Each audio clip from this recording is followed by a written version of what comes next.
Avertissement. Cette émission est déconseillée aux personnes âgées de plus de 77 ans. Le jugement des parents est conseillé.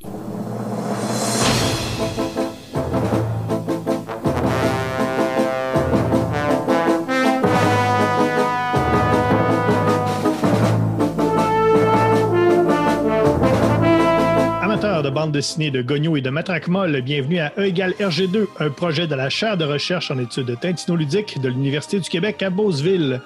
Mon nom est François Anger, accompagné ce soir de Tania Beaumont. Salut! De Guillaume Plante. Allô tout le monde! Et d'Olivier Morissette. Salut! On est à l'épisode 71 de E égale RG2. E égale RG2, c'est une émission de bande dessinée, mais plus spécifiquement, on est à la recherche du Tintin perdu. Comme on a déjà tout analysé les bandes dessinées de Tintin pendant la première saison de l'émission, on le cherche maintenant dans d'autres BD pour pouvoir continuer nos recherches tintinoludiques. Et ce soir, on va le chercher dans Michel Risque de Réal Godbout et Pierre Fournier, un classique de la bande dessinée québécoise qui est paru notamment dans Croc. Oui, un personnage qu'on décrit comme un héros québécois, Michel Risque, un des précurseurs là, à, bien sûr, on connaît la grande série aussi, Red Ketchup. Et moi, j'étais contente parce que c'est un nom que je connaissais, mais que j'avais pas lu encore. Honte à moi de ne pas avoir été né en 79. Mais en tout cas, j'étais vraiment contente de pouvoir rencontrer ce personnage mythique. On dit héros québécois, mais je pense qu'au cours de l'émission, on va mettre des gros guillemets autour de ce terme-là. J'en dirai pas plus. On va mettre des guillemets aux guillemets. Oui. Le héros a quand même le dos large. Évidemment, on est un projet de recherche, mais faire de la recherche, ça coûte très cher et c'est pourquoi à l'émission, on a bien sûr des commanditaires qui nous aident à financer nos recherches. Et c'est Alex Drouin, notre collaborateur. Salut, ça va bien les amis? À la chevelure impressionnante. Oui, ça va bien les amis, vous allez bien? Oui. Hey. Salut! Et Alex, qui est notre commanditaire ce soir? Et oui, cette semaine, cet épisode de Égal RG2 est une présentation de l'agence Tourisque. Depuis plus de 40 ans, la spécialiste en mauvais voisinage. À l'agence Tourisque, chaque solution trouvera son problème. Votre gazon n'est pas assez vert? Votre haie est la risée du quartier. Le pH de votre piscine contrevient aux normes canadiennes. Notre équipe de 4 gars dans un panel composé d'un vieux monsieur, d'un beau monsieur, d'un monsieur avec une calotte et d'un autre monsieur avec des gros bras et beaucoup de bijoux s'assurera que la situation est encore bien pire chez le voisin. Votre maison deviendra ainsi la moins pire du quartier. Garantie! À l'agence Tourisque, vous aussi vous direz « J'adore quand un plan se déroule sans accroc ». Notez qu'il est possible que certains de nos employés se doivent évader de prison. Un de nos commanditaires intéressants. D'ailleurs, moi, oui. ça fait longtemps que je tombe plus ma pelouse, fait que je pourrais peut-être les appeler. Ah ouais, Ça peut-être. réglerait le problème. Ouais. Moi, je soupçonne que dans mon quartier, il y a quelqu'un qui a fait affaire avec les services parce qu'il y a beaucoup de ces descriptions-là qui correspondent à un voisin immédiat de ma maison. Moi, j'ai un gros problème d'algues bleues, puis je suis pas proche du tout d'un lac. C'est quand même problématique. spécial. Alors voilà pour nos commanditaires qui nous permettent à chaque semaine de poursuivre nos travaux. Donc, Michel Risque, Guillaume, notre résumeur en chef. Alors, comme on a dit plus tôt, Michel Risque, c'est un beau produit 100% québécois qui a été créé par Réal Godbout. Quand on pense à Michel Risque, on a aussi Pierre Fournier, l'associé corps et âme au personnage, mais lui, il va juste se joindre à l'histoire plus tard. Au début, c'était 100% Réal Godbout qui s'en occupait. Il y a eu 3 tomes chez Croc Album qui regroupaient les aventures qui ont paru dans le magazine Croc. Il y a eu Le Savon Maléfique en 1981. En 1982, Michel Risque en vacances et la suite était Cap sur Poupoune, paru en 1984. En 2006, il y a La Pastèque qui va rééditer les 2 premiers tomes. En 2005, excusez-moi. En 2006, ça va être le 3e album et ils vont profiter de la vague pour sortir 2 nouveaux albums, toujours à La Pastèque, c'est-à-dire Le Droit Chemin en 2006 et Destination Z en 2007. Quand on dit Michel Risque, c'est intimement lié à la mythique revue Croc, mais à ma grande surprise, j'ai découvert que c'était en 1975 dans la revue La Barre du Jour que le personnage va apparaître pour la première fois dans une histoire intitulée Le Tapis Diabolique. C'est une espèce de pastiche de James Bond et de Bob Moran où notre héroïque héros à la mâchoire carrée est confronté à répétition à des personnages de son passé, sorti des morts avec un troc de notes de bas de page pour référer le lecteur à des histoires précédentes qui existent juste pas. Et donc, Michel va récidiver dans la revue Mainmise, qui était un peu le porte-voix de la culture hippie du Québec des années 70, avec une aventure nommée L'Acide Bleu est pas bonne, où on voit Michel Risque, des hippies, la Gendarmerie royale du Canada et leurs chevaux, et bien entendu, l'éponyme Acide Bleu pas bonne. Mainmise, là, c'était très, très, très hippie grano. Là. J'en ai déjà lu des... Si vous voulez des vieux articles sur des groupes de prog québécois, là, c'est vraiment la place. C'est là qu'on trouve ça. C'est quand même spécial à lire. D'ailleurs, il y a une référence à Jethro Tull dans ce... Le personnage va se promener de publication en publication, notamment dessins et comics et cocktails, pour enfin atterrir, comme on le connaît, chez Crow en 1979, où l'univers de Michel Risque va être cristallisé avec les personnages de soutien qu'on connaît, comme l'oncle Ludger, Poupoune et Bill Bellil. C'est également dans les aventures de Michel Risque qu'on va voir pour la première fois Red Ketchup, l'agent fou du FBI, mais ça, c'est une histoire pour un précédent épisode. Oui. On a déjà parlé. Après la mort de Crow, Michel Risque va faire un petit coucou dans les pages de Safari, ce qui était pour l'époque à peu près comme Guy Lafleur qui porte le gilet des Nordiques après 14 saisons chez le Canadien, puis une chez les Rangers, mais ça rentre pas vraiment dans la métaphore. Non. Alors, Michel Risque, c'est quoi, c'est qui, c'est pourquoi? Michel Risque est un personnage calqué sur les grands héros classiques de BD d'aventure comme Bob Moran, 13, le Docteur Justice, puis Michel Vaillant. Il est grand, costaud, cheveux bruns, manteau en cube. Vous voyez à peu près le portrait. Sauf que Michel Risque, c'est un anti-héros. Pas un anti-héros des années 90 qui gonne tous les méchants, qui a un sou noir avec foule de poches puis qui a un nom genre Killstorm avec un Y où est-ce qu'il devrait pas en avoir. Non. C'est un anti-héros comme dans un personnage sans les caractéristiques propres à un vrai héros comme le courage, l'intelligence puis la compétence. Bref, Michel Risque pourrait être défini dans le jargon psychiatrique comme un gros tata nono. Un gros tata nono sans emploi défini, surtout pas un reporter, qui devient agent secret, explorateur, astronaute ou comédien selon les besoins de l'histoire. C'est sans la moindre qualification que le héros à la mâchoire carrée, je le répète, va se retrouver dans la forêt, en Sibérie, dans la jungle, sur la Lune et même à Saint-Jean-de-Mata. Puis, mes amis, c'est là qu'on est rendu. Oui, tu as fait de mention de Red Ketchup. On avait déjà parlé de Red Ketchup dans l'épisode précédent, l'été dernier. Donc, si ça vous intéresse d'aller réécouter ce qu'on avait dit sur Red Ketchup, c'est disponible tout ça en balado. Comment on va ancrer ça dans notre projet de recherche? C'est que tout d'abord, nous quatre, on va vous donner en tour de table notre appréciation de la BD de Michel Risque. Et tout de suite après, on va prendre les personnages de l'univers de Tintin et on va essayer de leur associer un personnage dans Michel Risque, la deuxième partie de l'émission. Et tout ça, à la fin, on va donner une note qui est le taux Tintin, qui est une note de comparaison avec Tintin, qui n'est pas une note sur la qualité. Et on va faire avec ça un taux total de Tintin qui sera donc le facteur de comparaison avec les aventures de Tintin. Et c'est comme ça qu'on va pouvoir déterminer si Michel Risque, c'est oui ou non une bonne alternative à Tintin. Et d'ailleurs, j'ai fait une feuille Excel tout à l'heure pour voir, j'ai essayé de voir, depuis le début de la recherche du Tintin perdu, quels étaient les BD qui étaient le plus proches de Tintin, selon nous, et les moins proches de Tintin. Et ça donne Spirou, La Vallée des Bannis et La Frousse aux Trousses, qui avait eu un taux total Tintin de 94. Shenzhen de Guy Delisle, 84. Et récemment, Atom Agency, 84 également.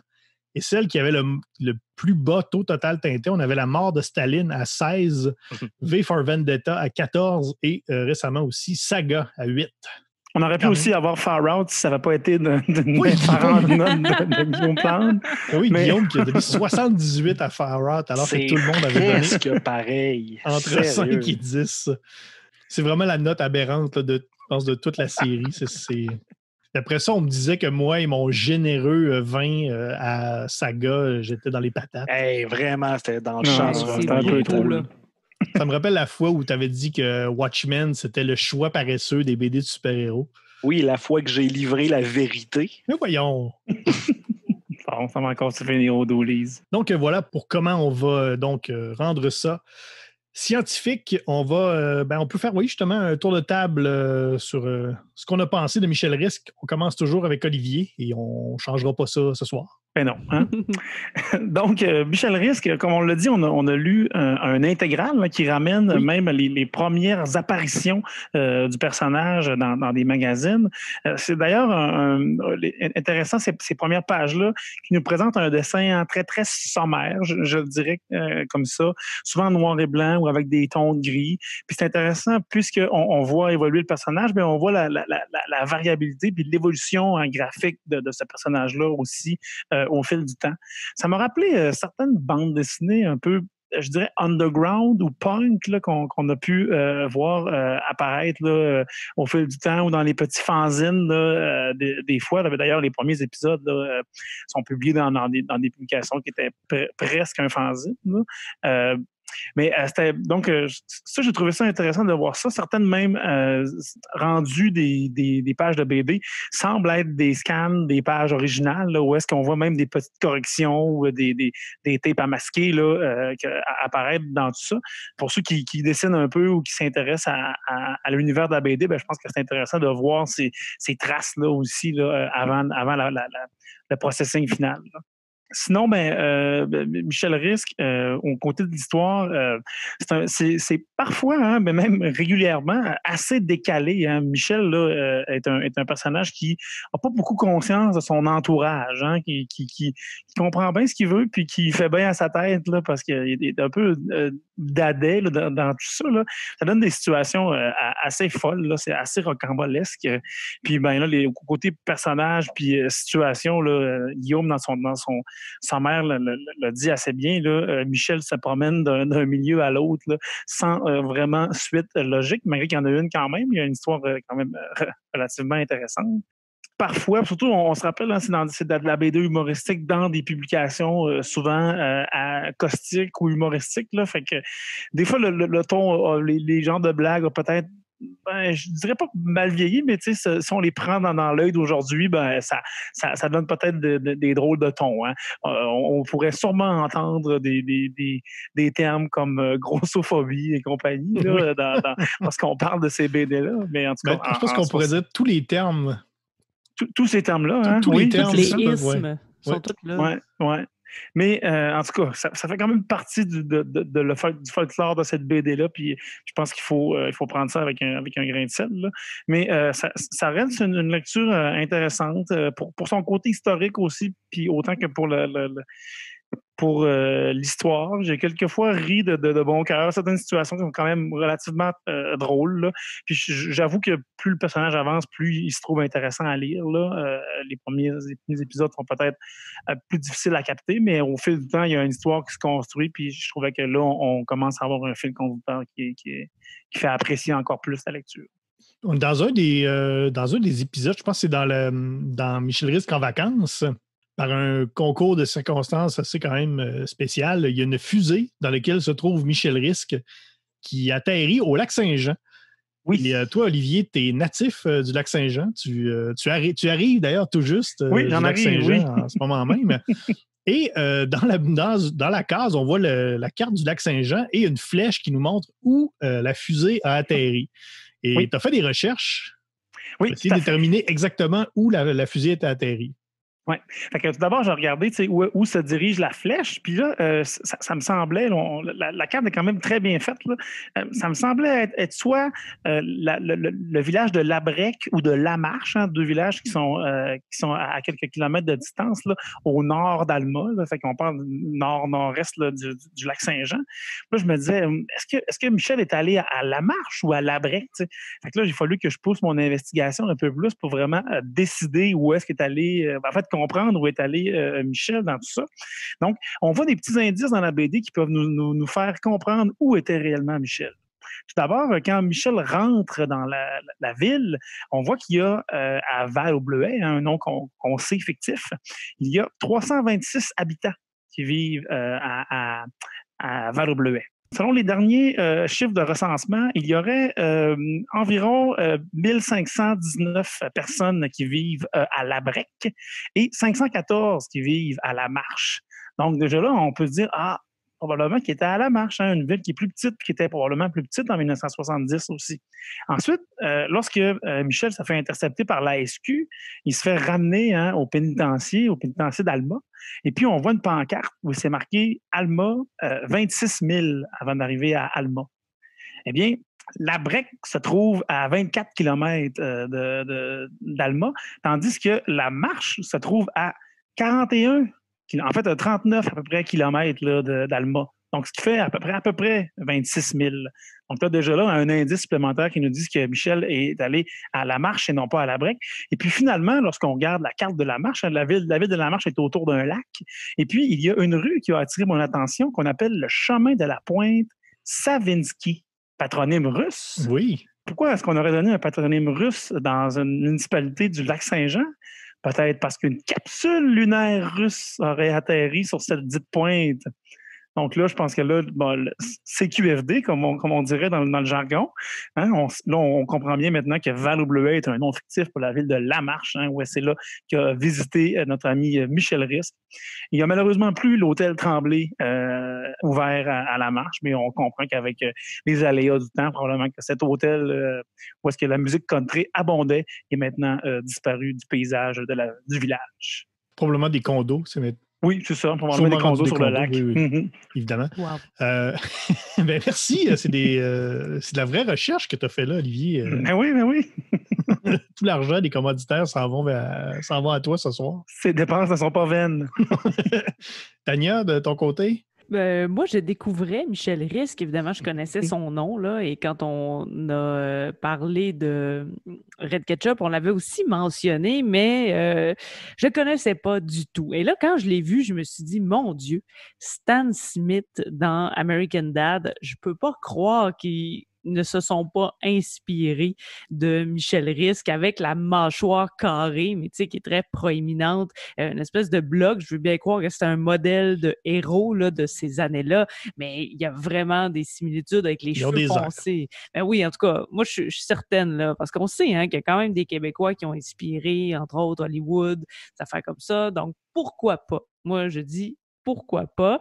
Et je m'attendais aussi à quelque chose d'un peu plus décalé, là, surtout au début quand on lit les premières pages qui ont été publiées, où là, on est vraiment dans tous les sens, avec des noms pas de bon sens. Il y a quand même Robert Steak qu'on croise sur la rue à un certain moment. Je me suis dit, Seigneur, où est-ce qu'on s'en va avec ça, avec la gendarmerie justement qui débarque? Mon Dieu! Mais finalement, ça se place un peu et j'ai bien aimé le rythme de lecture parce que c'est environ des 4 pages de la fois.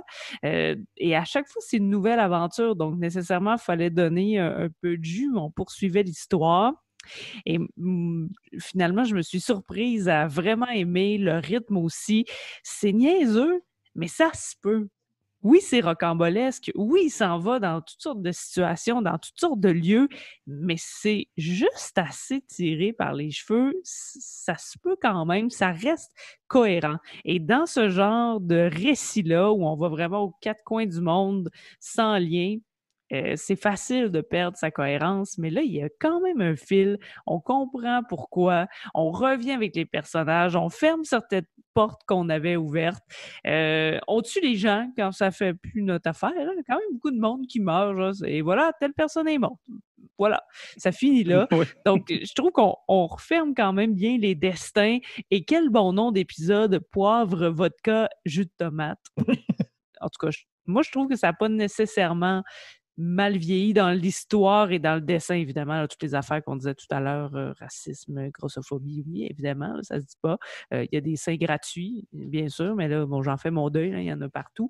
Mais sinon, je trouvais que ça se disait encore vraiment. Ah, il y en a tout le temps, il y en a tout le temps. La madame, on fait juste dire qu'elle fait sa toilette, puis elle est nu sein en avant de sa coiffeuse, en tout cas. Pas la coiffeuse, la madame, là, mais coiffeuse, genre Le Le meuble. Oui, exactement.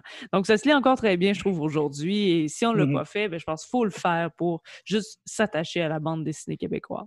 Ben oui, dans mon cas, juste m'attarder sur l'enrobage, parce que j'aime bien ça. Cette intégrale-là, très beau, avec une espèce de couverture tout blanche, avec un gros MR en grosse typographie et un petit Michel Risque en bas qui est un peu écrasé par la typographie. C'est très beau, juste l'intérieur, la façon que le livre est présenté. C'est super bien fait, une belle introduction de Sylvain Lemay au début, qui dresse un bon portrait de l'époque et du personnage aussi. Sur les premières histoires là, qui étaient un peu plus étranges.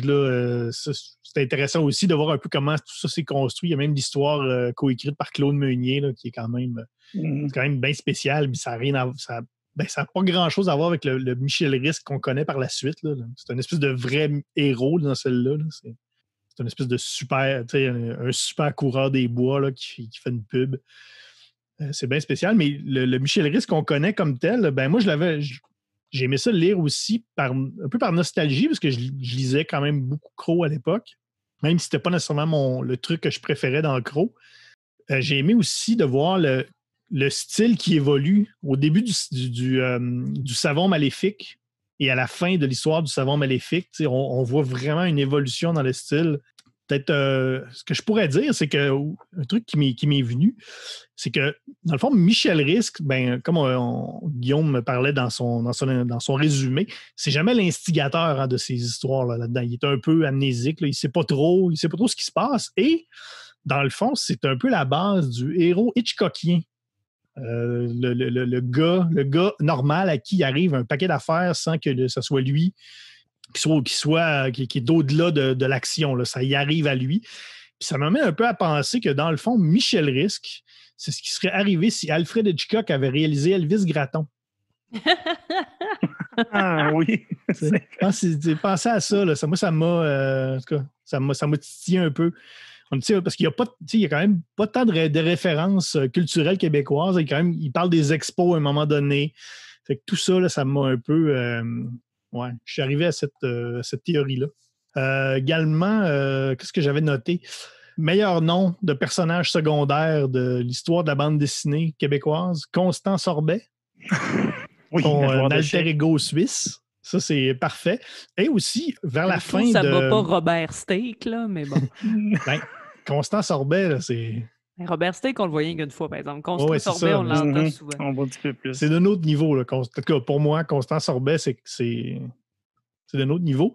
Et à la fin aussi de Michel Risque en vacances, ça reste que c'est assez classique là, comme découpage. Mais à la fin, il y a une espèce de case qui est une espèce de sans dire un plan séquence, mais une vue en coupe d'un truc de magie. Je ne sais pas si vous vous souvenez de cette case-là. Moi, j'ai trouvé ça m'a un peu... j'ai trouvé ça intéressant parce que c'est complètement à part de ce qu'on a vu jusqu'à date. Là. Une espèce de vue où on montre les personnages puis comment c'est arrivé avec des numéros puis une vue en coupe. Je trouve ça bien intéressant. Et également, je ne sais pas si Guillaume, tu allais en parler dans ton segment, mais à la page 79, dans le Savon Maléfique, Michel Risque et l'autre personnage, dont j'ai oublié le nom, reçoivent des coups de matraque sur la tête. Et je voulais avoir votre avis sur l'échelle de mollesse des matraques. Comment on peut qualifier ces matraques-là? Moi, je ne les qualifie pas de molles, mais je vais me rallier à ce que pense Guillaume. En analysant la case, on remarque que les matraques en question sont comme incurvées. Est-ce que c'est par le mouvement ou c'est vraiment une flexion du matériel? C'est dur à dire, mais il y a vraiment une courbe définie. Mais là où la mollesse est remise en question, c'est sur l'onomatopée utilisée. Les deux matraques fracassent l'écran et on entend des pocs.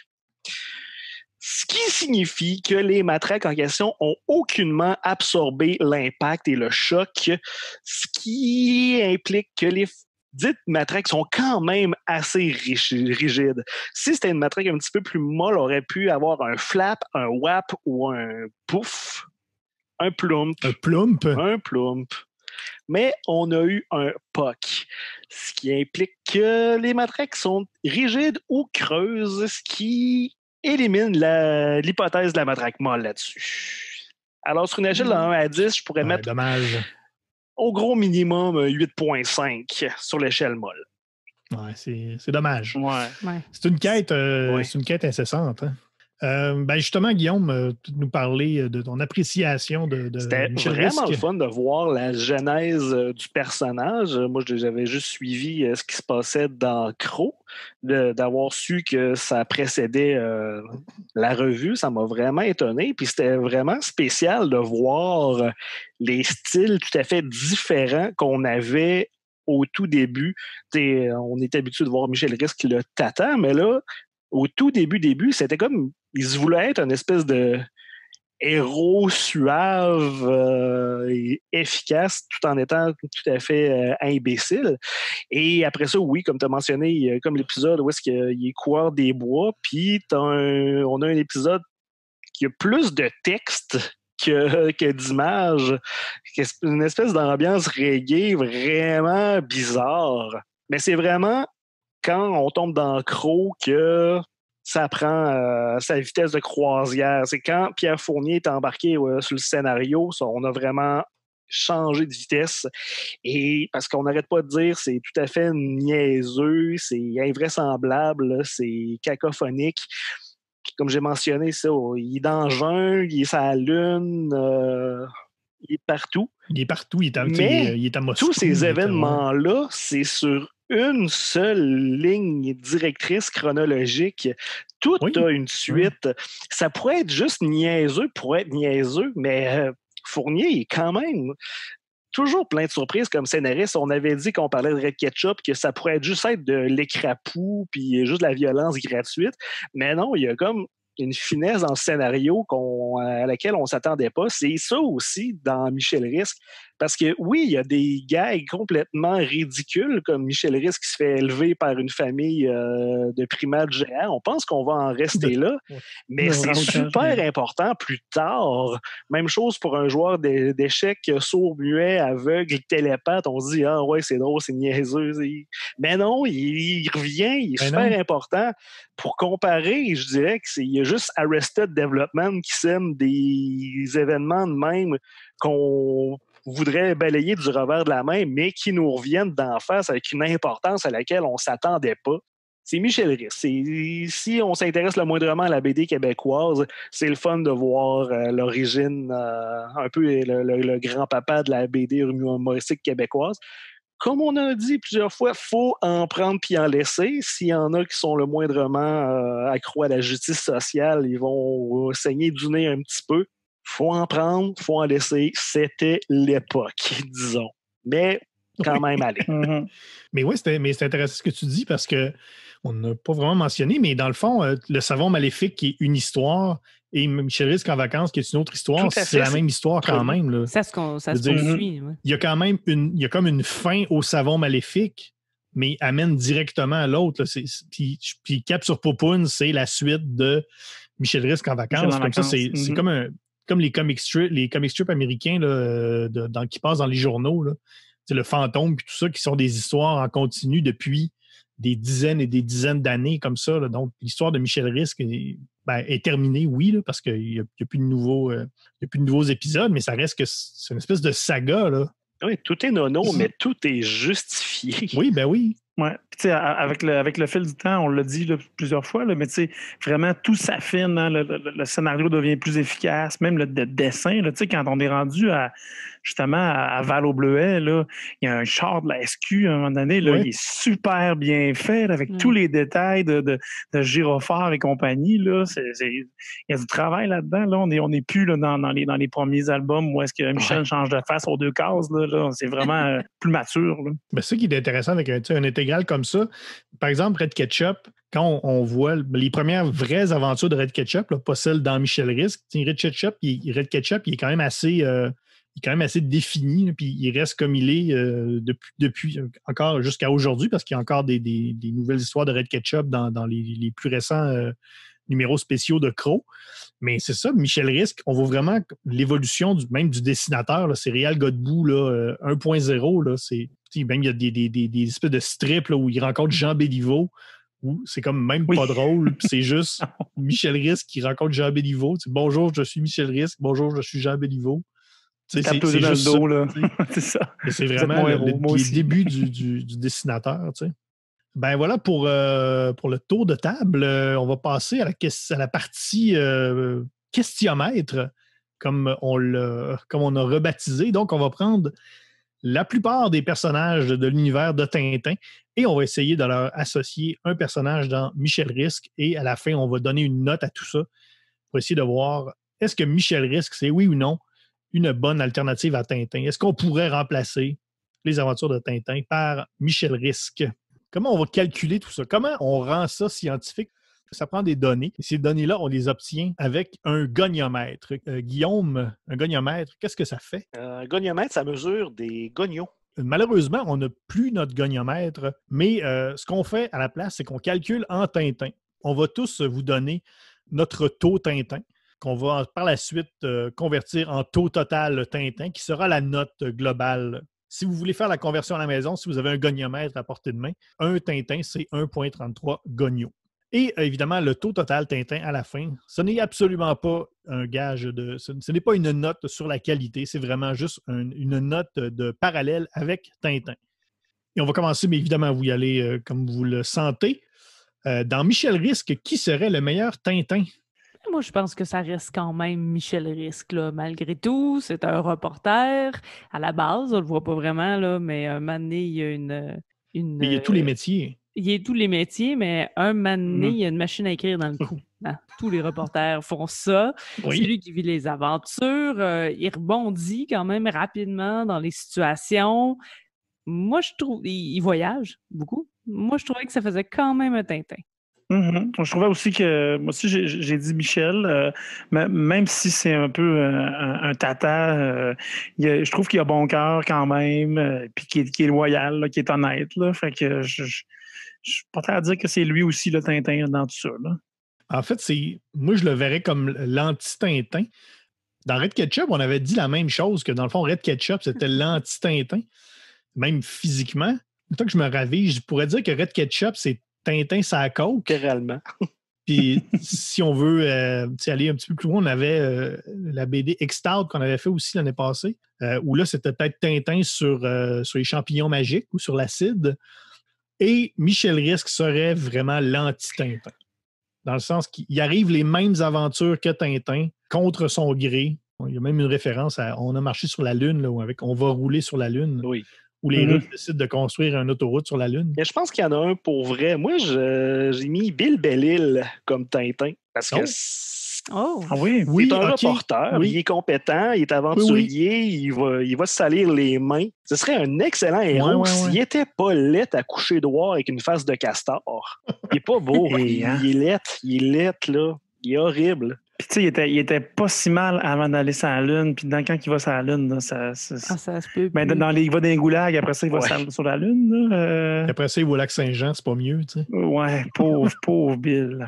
Meilleur Haddock. Moi, j'ai mis Bill Bellil, là. C'est là que je l'ai mis. Mais Guillaume, aussi. Ça fait quand même du sens ce que tu dis.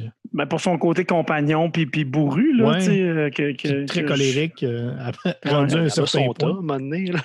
Ben oui. Comme Haddock, il est tanné, oui, il n'a pas le goût, mais toujours bon cœur, va quand même revenir. Puis même quand il dit « Je t'aiderai pas, Michel », il finit par l'aider pareil. Quand même un bon Haddock, mais je pense quand même que Bill Bellil, ce serait Tintin ici, à la place du capitaine Haddock, c'était Séraphin Lampion. Tintin en aurait son tas, lui aussi. Là, il serait bête. Il l'aurait abandonné ça à la Lune. Ouais, on ne choisit pas nos amis. Meilleur tournesol. Moi, je n'ai pas trouvé qu'il y avait de personnages vraiment qui prenaient cette niche-là. Si ce n'était Anton Babinov, le champion d'échecs, sourd, muet, aveugle, paralysé, mais télépathe. En fait, c'est que c'est presque une évolution métaphysique du professeur Tournesol. Oui. Si le professeur Tournesol passait à un autre stade d'évolution, il deviendrait Babinov. Mais il est sourd. Tournesol est sourd. Oui. C'est un début. Hein? Ça part de pas grand-chose, des fois, ces affaires-là. On a des bonnes pistes. Meilleur Milou. Ben là, Hey, on l'a sur un plateau d'argent. Rita, la Oui. guenon. Rita. Seigneur. C'est bizarre Pauvre de la Rita. mettre Pauvre à l'état Rita. d'animal, tellement c'est un personnage Ouais. développé. Mais oui, c'est un singe, on va se le dire. Hein. Milou aussi, c'est un Ouais. personnage développé. Mhm. Des fois, il parle, mais ouais, non, Rita. Milou, il parle plus que Rita. En fait, Rita Mhm. parle, c'est juste qu'on la Mhm. comprend pas. Oui, c'est ça. À un certain moment. Elle aussi, elle a comme une évolution, là, comme Milou, elle change. Là, hein? Il y a la Rita de la jungle et la Rita de Russie. Puis elles sont bien différentes l'une de l'autre. Oui, elle se fait.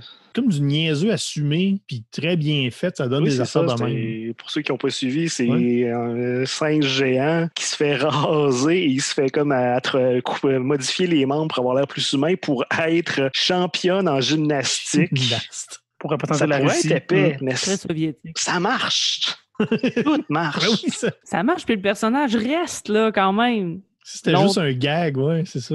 Non, C'est ça. il est là. Et Dis-le. le personnage est Elle va être là, attachant. 2 pages. Même Rita, on pourrait la mettre dans la meilleure Castafiore. On peut la mettre à plusieurs places. On peut la mettre à plusieurs Oui. places. Mhm. Mais sinon, la meilleure Castafiore, Poupoune, Poupoune, moi, Poupoune. pour son côté love interest. Ouais. c'est le pas grand une- c'est pas amour de une- la vie de Michel. C'est pas une diva, mais quand même, elle fixe ses limites quand même à Michel. Hein, puis elle veut aller. Elle veut sortir et compagnie. Là. Il n'y a pas de grand diva qui sortent de Saint-Jean-de-Mata. Ouais. Oui, c'est la meilleure Castafiore. Il y a la baronne Zieglin aussi. Justement, il y a une petite relation amoureuse, mais vraiment pas réciproque entre Michel et elle. Et à ça, Ah, c'est elle qui mange le oui, coup de matraque. c'est exactement je pense. elle qui devient amnésique. Et Michel Rhys se demande s'il est devenu le baron Zieglin. Un très bon gag. Oui, quand même. Sinon, on a les meilleurs Dupont. Ben moi, j'ai mis Michel Risque. À nouveau. Parce qu'il il mène en Oui, quelque sorte oui, une oui. enquête, là, même s'il fait rien. Puis il est le comic relief. Puis Il est juste cave. Il a l'impression de faire la bonne affaire, puis il fait n'importe quoi, exactement comme les Dupont. C'est vrai. Puis il se déguise, hein, beaucoup. Oui, Oui. c'est vrai. Pas obligé d'être deux, hein. Ça peut être juste un Dupont. C'est assez d'un Michel quand même. là. Oui. Meilleur Rastapopoulos, meilleur méchant. Ah, moi, je pense que Raoul Escobar, Raoul Escobar, c'est quand même un pas pire méchant. Là, hein? Là, tu t'appelles Lui, c'est un vrai Escobar. méchant. Ouais. Ah, ça aide pas, hein. En partant, là. Un peu plus tôt dans l'histoire, il y a le c'est- baron et Jenkins, l'espèce de trafiquant d'animaux, mais ça, c'est pas à l'échelle de Raoul Escobar. Mais j'ai aussi mis, Mhm. l'oncle Alain- Ludger, oui, vas-y. parce qu'il est pas méchant, mais il est tout le temps Ouais. croche. Ah, ouais. ouais. Ouais, il est solidement accroche. Il est Ouais. très, très louche. Tu nous as fait remarquer hein, que Ludger apparaît aussi dans une aventure de Michel Rhys qui avait été publiée dans Le Devoir. Oui. En fait, j'ai hors Puis- d'onde. Hors d'onde, tu nous as fait Oui. tu nous as pu partager ça. C'est pas mal la dernière aventure de Michel Rhys, là, à ce qu'on comprend. Ben, Ludger est à la commission Charbonneau. Oui. Qui, pour ceux qui nous écoutent dans les vieux pays, est une commission qui a tenté de mettre en lumière la collusion et la corruption dans le milieu de la construction au Québec. Ben oui, c'est un numéro, c'est paru en 2013, c'est un numéro spécial du journal Le Devoir, uniquement en bande dessinée, ou du moins les illustrations, donc au lieu des photos, c'était des bandes dessinées. Donc toutes les bandes dessinées avaient un lien avec les sujets d'actualité de l'époque. Mais C'est oui, une je bonne pense que c'est idée, vraiment... ça. Faudrait le refaire. Oui. Je vais Oui. écrire au devoir. Je vous On va, reviens. celle-là, on va la mettre d'ailleurs sur notre page Facebook, la dernière histoire de Michel Rhys à date. Et d'ailleurs, même dans cette histoire-là, c'est un peu un personnage secondaire. Meilleur Alan Thompson, qui est depuis 3 épisodes au Panthéon des personnages. Meilleur homme de main. Ben, moi, si on choisit Rastapopoulos comme le meilleur, Raoul comme le meilleur Raoul. Rastapopoulos, je dirais Rézou, le second de Raoul, hein, ce tonitruant baraqué. Là. Lui, il fait la job sale. Il n'a pas peur de la faire.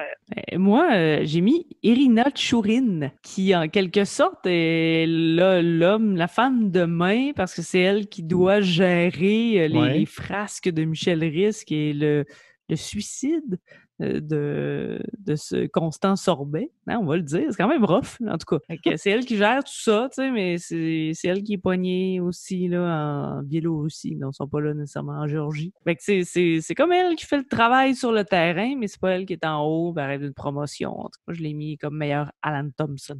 J'ai rien ajouté à ça. J'essayais de placer Red Ketchup quelque part. Là. Il est difficile à placer. Il a comme sa propre enquête de son côté. Je pense qu'on le voit plus dans Cap sur Poupoune. C'est l'homme de main des États-Unis. Allons-y comme ça. Meilleur frère l'oiseau. des méchants de seconde zone facilement défaits. Moi, j'ai dit le KGB. Quand ils se font courir après là, en Russie, puis après ça, dans la veille des centenaires, là, ils sont facilement, ils sauvent facilement. Même, ils volent Irina, puis Ludger, ils volent un avion à la police russe là, sans trop de problèmes. Là. Il y a aussi les frères Poupard qui s'opposent à l'union entre Michel et Poupoune, parce que oui, c'est Poupoune-Poupard. Thérèse Poupoune-Poupard. Mais finalement, ça marche pas vraiment leur plan de briser l'union des deux personnages. Même qu'un d'entre eux trouve l'amour dans tout ça. Meilleur Irma, personnage féminin qui mériterait un meilleur sort. Il y en a une coupe, hein? Beaucoup, là. Mm-hmm. Il y a beaucoup de personnages qui mériteraient un meilleur sort. Là. Je mentionnais tout à l'heure le suicide de Constant Sorbet, son ex, d'ailleurs, Marie, qui pourrait avoir un meilleur sort. J'avais mis même la momie. Amenhotep 4 qui, mon Dieu, mériterait un meilleur sort là-dedans. Renaud aussi. La femme de Ludger. La première femme de Ludger, c'est ça, la première femme. C'est elle qui l'a le pire de la gang, je pense. C'était ton choix, il y en avait quelques-unes. Renaud. J'ai mis Irina Tchourine aussi, qui mange beaucoup de bouettes. C'est une personne très compétente, mais qui se fait assigner les tâches les plus dégradantes. Elle se ramasse mariée avec un Ludger. Je souhaite ça à personne. Moi, j'ai mis aussi Rita, justement, qu'on a parlé, le orang-outan femelle. Puis, accessoirement aussi, son espèce, qui, on le rappelle, est décimée lors du safari. Rita est la seule survivante de cette espèce-là d'orang-outan géant. Pauvre Rita. Mais ça finit quand même bien, son histoire. Alors, ça va pas si mal pour Rita à la fin, mais ça a quand même eu un dur parcours. Mais oui, c'est vrai que pas mal tout le monde mériterait un meilleur sort. Meilleur Zorino. C'est là que j'ai mis, moi, l'espèce d'orang-outan géant. Oui. Je trouve qu'ils amènent quand même du jus, ils sont utiles dans la jungle et ils s'en vont d'une manière assez funeste. Pourquoi faut-il qu'ils s'en aillent? Ouais. Exactement. Toujours un peu le barème de est-ce que c'est un bon Zorino ou pas? Il y a le caddie dans le savon maléfique qui se fait promettre un gros pourboire par Michel s'il aide à ramener la baronne à sommet. Oui. Ce qui n'arrive jamais. Fait que le caddie fâché décide de suivre Michel jusqu'au bout du monde juste pour avoir son pourboire. Ah oui, pauvre petit gars avec sa petite calotte des expos. Son pinch mou. Meilleur Séraphin Lampion? C'est Michel. Oh, Michel, ah oui. C'est son propre Séraphin Lampion. Moi, j'ai mis le Ludger risque aussi. Moi aussi, je trouvais que c'était un sale tapeur sur les nerfs. Là. Moi aussi. Puis, tu sais, au début, il est comme dans sa phase 1, il est comme juste un mononcle. Là, puis quand il va vivre en Floride, là, il est avec une espèce de perruque, là, puis un look pas de bon sens. Là. C'est l'ultime mononcle. Mais c'est rare que le personnage principal pourrait être dans autant de cases qu'on le fait avec Michel Risque. Faudrait vérifier dans les anciens épisodes. On va mettre un homme là-dessus. Ça va être sûrement moi. Ou ça pourrait être Alex, il fait rien. Il est même pas resté. Ben non, il a fait la pub, il est parti. On n'a même pas demandé. Il a cherché un autre commanditaire, tu sais, c'est quand même ça qu'il fait aussi. Rester. Meilleure boucherie sans eau. Ludger Risque, le spécialiste du deuil. Oui, l'entreprise de pompes funèbres. Oui, puis moi j'ai aussi Condo World, le seul établissement hôtelier du socialiste de la Floride. Meilleur goniomètre, meilleur objet. Il y a le savon maléfique qui part toute la patente. Moi, je lui ai donné aussi une mention au plâtre de Michel. Michel a le bras dans le plâtre là, plusieurs épisodes, là, puis il fait tout avec ce plâtre-là. Même s'il est en plâtre, il opère un bateau, il travaille quand même avec son plâtre. Et il devait sentir pas bon ce plâtre-là. Michel tombe plusieurs fois à l'eau. J'aime pas les odeurs dans la bande dessinée. J'aime pas les odeurs dans la bande dessinée, ouais. Les odeurs présumées de la bande dessinée. Et finalement, le dernier personnage, et non le moindre, le meilleur Michel, qui, pour ceux qui ne savent pas c'est qui dans les bandes dessinées de Tintin, c'est l'ingénieur de la fusée dans Objectif Lune, qu'on voit pas beaucoup, qui est très charismatique, qui est très beau bonhomme, et dont on présume qu'il n'a pas été dessiné par Hergé. Donc voilà, meilleur Michel, c'est le personnage qu'on voit pas beaucoup, mais qui a vraiment trop de charisme. Moi, c'est Constant Sorbet. Ouais, moi aussi. Hein? Je mettais Constant Sorbet. Je peux pas passer à côté avec un nom comme ça. Je le gardais pour la fin, là. Mais il ressemble à Michel Risque. Ça fait de lui meilleur Michel. Oui, mais puis, tu sais, il y a une dentition parfaite. C'est comme Michel Risque en mieux, là. Mais il est intelligent, il joue aux ça, échecs. c'est sexy, ça. Oui. Michel, peux-tu se qualifier comme Michel par notion Je pense de que nom? oui, moi aussi, j'allais.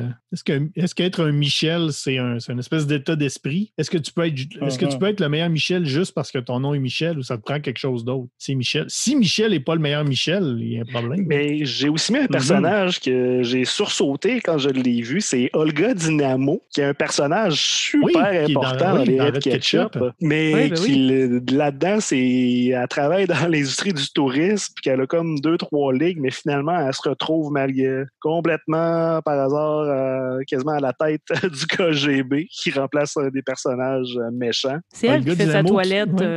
Oui, c'est elle. Olga Dynamo, qui, on se rappelle, le personnage à qui ça ne dérange pas d'être tout nu dehors à moins 40. Là. Devant tous les soldats. Moi, je trouve que Michel Risque est un peu trop visible pour être un bon Michel. Là. Oui, si on prend le Michel à sa plus simple expression. Y a-t-il un meilleur Michel que Michel dans Michel Risque? Ben, Constance Orbet, qui est l'anti-Michel, donc le meilleur Michel. Wow. C'est la meilleure causée. C'est plus Michel que Michel. C'est bon, j'aime ça. Ben voilà pour le questionnaire des personnages. Est-ce que vous avez un taux total, un taux Tintin pour Michel Risque? Ben, vous n'avez pas le choix, là, parce que c'est ça. Oui, c'est comme ça qu'on conclut. Moi, j'y vais avec 79. Parce que moi, je trouve que c'est un bon Tintin. Il se lance dans les aventures sans que personne lui ait demandé. Ce que fait vraiment Tintin. On voyage, en fait, je l'ai dit un peu, là, on voyage vraiment dans plusieurs pays. Il y a des sapristis, il y a des matraques, ils sont pas molles, mais au moins, il y a des matraques. Il y a un massacre animalier. C'est sûr qu'on n'est pas dans le même ton non plus, mais il y a même une référence directe avec On a roulé sur la Lune, qui a la même police, et là, on a vraiment le lien. Et même Sylvain Lemay le dit au début qu'il y a du Tintin en lui. Moi, je trouvais que c'était un bon remplacement, mais je décale un peu la tranche d'âge. Ce n'est pas de 7 à 77 ans. J'augmenterais un petit peu, c'est vrai. De 17 à 77 ans. Et c'est pour ça que je donne 60. De 12 à 1212 ans. Ah oui, ça aussi, c'est très bon.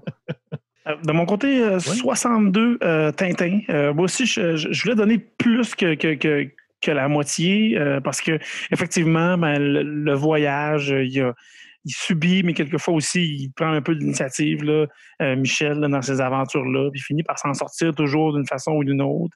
Mais effectivement, le ton, c'est pas tout à fait ça. Fait qu'on peut pas retrouver le fixe de Tintin vraiment au complet, mais tout de même, il y a du Tintin pas mal là-dedans. Là. 61. T'as dit 62 tantôt? 62. J'avais échappé le Tintin à terre. Là, non, mais je viens de le ramasser. Là, on n'y est pas avec ça. Ben, moi, je vais donner 70. Ben, pas grand-chose d'autre à rajouter. Tout ce que j'avais noté de plus, c'était les sapristis. Puis Tania, t'en as déjà glissé un mot. Là, que dès qu'il y a des sapristis, ça fait automatiquement augmenter ma note. Je voulais pas le mettre dans le quatrième quart, là, entre 75 et 100. Là, je trouvais que là, c'était peut-être limite. Là, on poussait peut-être trop la comparaison. Mais ouais, entre 50 et 75, je trouve que ça va bien. Donc, 70. Moi, je mets 66 Tintin. 33% Tintin parce qu'il y a le profil. Un autre 33 parce qu'il fait tout ce que Tintin fait. Mais j'enlève 33 Tintin parce qu'il fait mal tout ce que Tintin fait. Et tout ça nous donne 69 Tintin. Ça me revire à l'envers. Ben, ça représente bien. Hein? On dirait que c'est la moyenne de ce qu'on a dit. Ben oui, forcément, parce que c'est ça, le taux total Tintin. Oui. C'est la moyenne de ce qu'on a dit. Oui. C'est littéralement ça. Donc, voilà, tout ça va être transféré dans un graphique en pointe de tarte qui sera disponible sur notre page Facebook et sur notre site web. Pendant qu'on en parle, tout le contenu de Égal RG2 et tout le contenu parallèle également est disponible sur notre page Facebook que vous pouvez trouver en tapant E égale RG2 dans Facebook. On retrouve également tous les épisodes sur notre site web erg2.com. Vous pouvez tout réécouter en balado depuis le premier épisode sur Apple et Google. Et on a également depuis très peu un compte Twitter dédié qui est le ERG2. Et vous pouvez également nous rejoindre sur Twitter avec notre hashtag MatraqueMolle. Comment ça va, le hashtag? Je sais que récemment, là, Olivier, tu l'as défragmenté. Sinon, est-ce qu'il y a d'autres choses qu'il faudrait savoir? Quand on est rentré, il y avait des cadres là, dans le hashtag. Fait que là, j'ai enlevé les cadres. j'ai fait une petite couche de plastrage, là, pour donner un petit coup de peinture. Fait que, là, au moins, ça a l'air moins du diable. Là. Je pense que les gens vont être contents là, quand ils vont revenir visiter le hashtag. Ben justement, profitez-en maintenant qu'il est fraîchement peint. Donc, le hashtag MatraqueMolle sur Twitter est disponible pour toutes vos demandes de tintinoludique. Si vous avez des questions, si vous avez des commentaires sur l'émission à faire. Des suggestions aussi de bande dessinée dans lesquelles on pourrait chercher Tintin. Là, on en connaît pas mal, mais on est toujours ouvert à avoir d'autres sources. Si vous-même, vous avez trouvé Tintin quelque part dans une BD et vous dites comment ça se fait que E=RG2 n'en a pas encore parlé, eh bien, c'est la place pour le faire. Sur toutes nos plateformes, vous pouvez donc nous envoyer vos suggestions.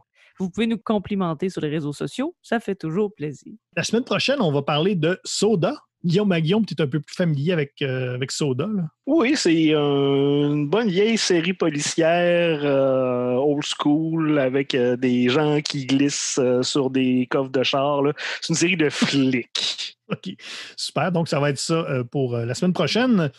Mon nom est François Anger, accompagné ce soir de Tania Beaumont. Merci, bye. Guillaume Plante. Au revoir tout le monde. Olivier Morissette. Merci, salut. Alors moi, je vous dis à la prochaine pour un autre épisode de =RG2.